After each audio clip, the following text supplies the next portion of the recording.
Hi, everyone. I'm Cat Oriel with Forbes Breaking News, and today I'm here with Rep. Eric Sorensen of Illinois. Congressman, thanks so much for joining me today. Good to be with you, Kat. Thank you for being here. And so, for those who might be unfamiliar, can you tell me about your background and what inspired you to get into a career in public service? Yeah, so growing up in Rockford, Illinois, really the only thing that I wanted to do as a small child was to be the meteorologist on television. Maybe it was just because I couldn't explain or in my head why the lightning happened at certain times or why tornadoes happened, but not all of the time.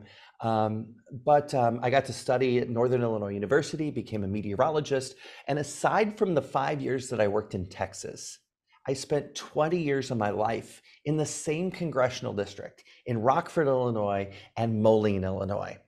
And I like to think that my job as a meteorologist was to explain the things that you just couldn't look out your window and understand. You needed help with somebody to be able to say, what is the significance of what we're seeing?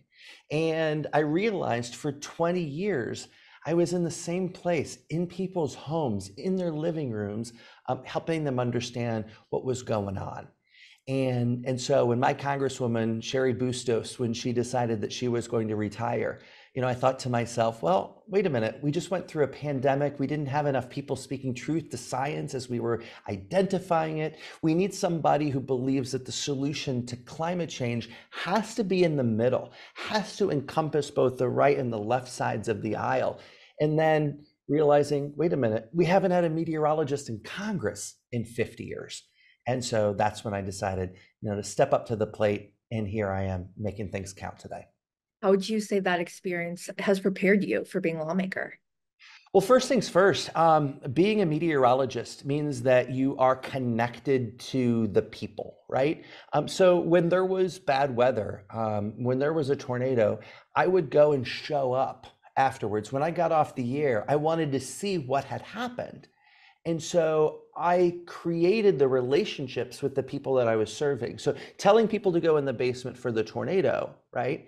And then to be there afterwards as these people would rebuild their lives, you create this bond that doesn't just happen with politicians.